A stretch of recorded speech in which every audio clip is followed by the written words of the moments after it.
Earlier today, in Vienna, Austria, Eliud Kipchoge ran the first sub-2-hour marathon in history. Kipchoge ran at an average 4 minutes and 34 seconds per mile pace for 26.2 miles to cross the line in 1 hour, 59 minutes and 40 seconds, smashing through a barrier that has stood unrelenting for more than 100 years. This is a big deal. Marathon times throughout history have improved as equipment, nutrition and training got better. But as humans approach the 2-hour mark, we must ask ourselves, what is the limit? I mean, there must be a limit. There must be a time in which no one defined as human would ever be able to run. It would be pointless to try and run a marathon in, say, 5 seconds. That's obviously not doable. 30 minutes, that's crazy, that's difficult even in a car.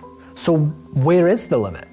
In 1991, Michael Joyner, an undergraduate studying physiology, published a paper stating that if a runner had perfect running economy and a huge VO2 max, that's the amount of oxygen you can use at one time, fitter people tend to use more, and an enormous lactate threshold, that's how hard you can work before lactate starts building up in your blood, that in theory, in perfect conditions, they'd be able to run a marathon in just under a 1:58. So below 2 hours was possible, at least according to one paper. This was the first time any sort of science was applied to the limit for a marathon. And so began the arguments of whether this was actually achievable. A lot of the skepticism about a possible sub-2-hour time comes from the athletes themselves. Paul Tergat, after running a world record time of 2:04:55 in 2003, said, "I believe records are set to be broken, and to fall lower is possible, but what remains impossible is running a marathon under 2 hours." The interesting thing about barriers similar to this is that once it's been done once, it seems to happen almost routinely. The 4-minute mile was considered by many impossible. John Landy is quoted as saying it was an impossible brick wall. Once it was done, however, he claimed the world record for himself by running at 3:58. Now over 1,400 people have achieved this feat. 10 of them were in high school. However, shaving 98 seconds off the current world record for a marathon is an extraordinary leap forward for the sport. Many thought the sub-2-hour time would come after a series of 2:01s, 2 hours 30 seconds, 2 hours 15 seconds. But this catapults road running into the realm of sub-2-hour marathons in one fell swoop. So who is this guy? Well, simply put, Eliud Kipchoge is the greatest marathon runner ever. Olympic marathon champion, world record holder, winning 11 of the 12 marathons he's raced. What's cool about Eliud is that he wasn't always a road runner. He comes from a track background, winning bronze and silver medals in the 2004 and 2008 Olympic Games for the 5,000 metres, a much shorter distance than a marathon. However, for the London 2012 Olympics, he failed to make the Kenyan Olympic team.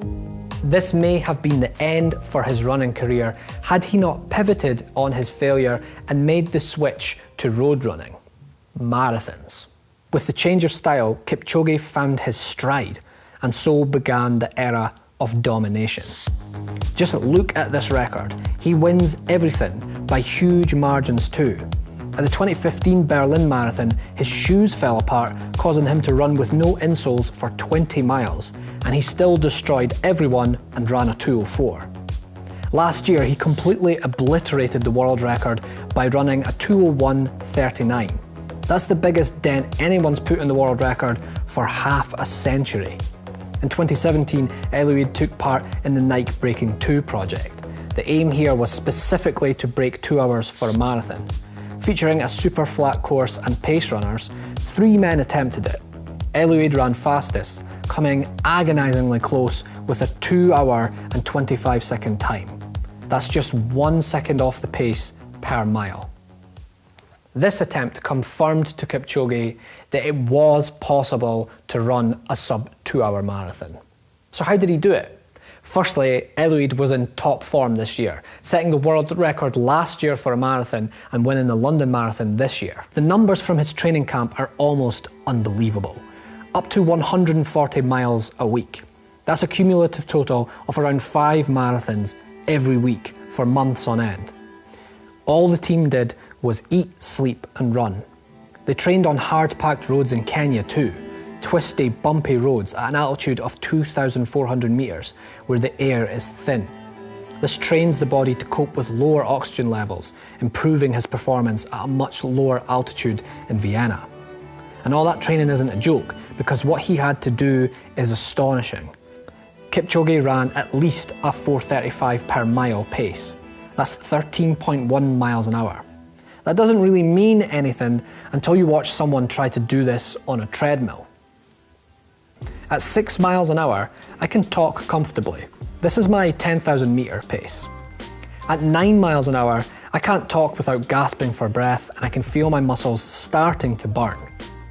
And at 13.1 miles an hour, I'm almost at a full sprint, struggling to maintain my position on the treadmill. This is basically how I'd run the 100 metres. I start to fall back and bail out. Dearie me!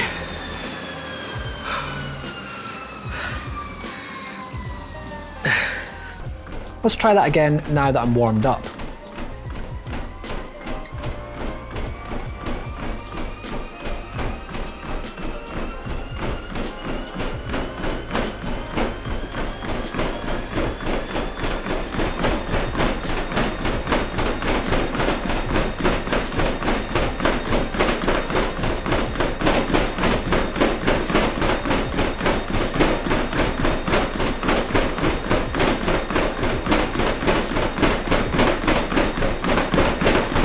That's around 30 seconds. That's all I can manage at this pace. When we asked experienced runners to try, people who have run marathons, the result is similar.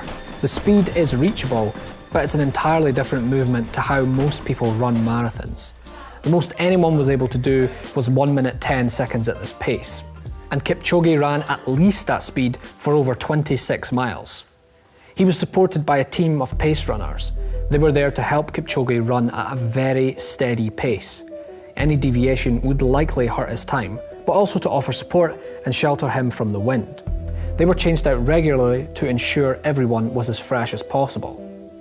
These guys weren't just regular people either.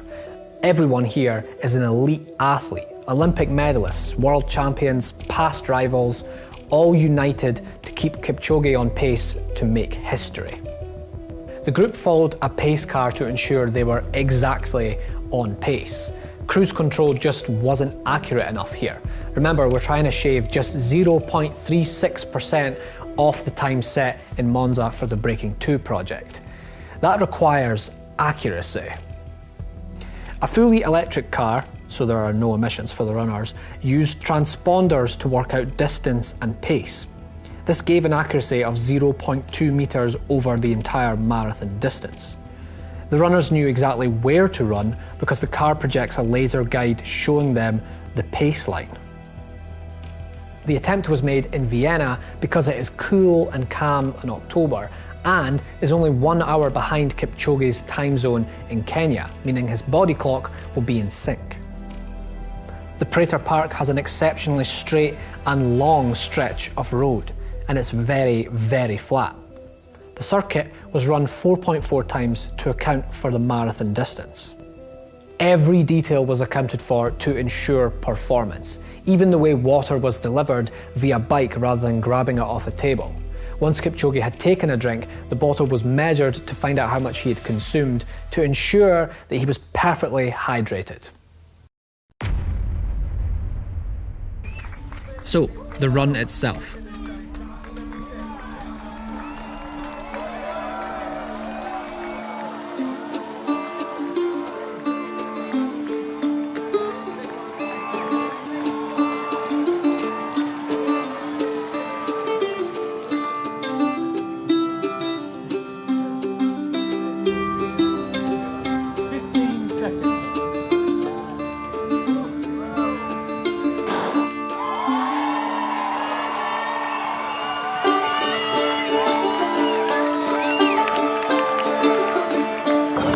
up.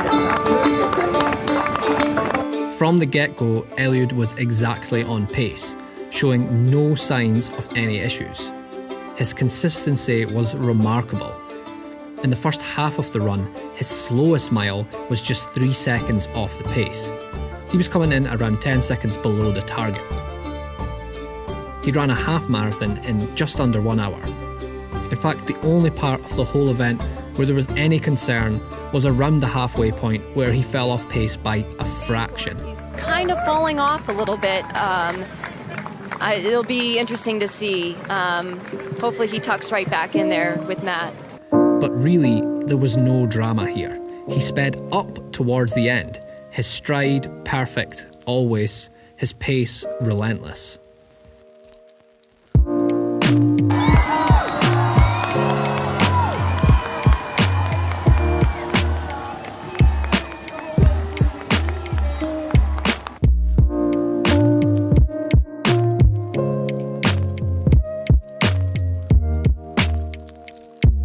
For the last mile, his pace runners stripped off to leave Eliud to continue alone to the end.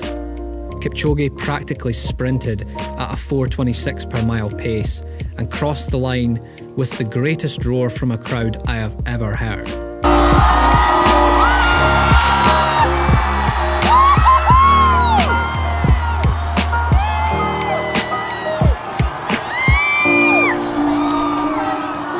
The clock read 1 hour, 59 minutes and 40 seconds. Oh my God!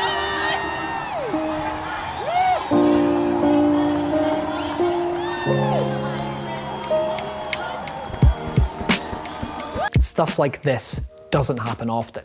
It takes someone like Tiger Woods, Michael Jordan or Eliud Kipchoge to redefine what is possible for humans by achieving something that people only speculated was possible.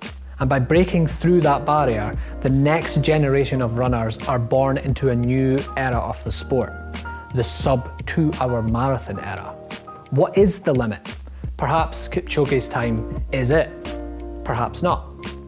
Only time will tell.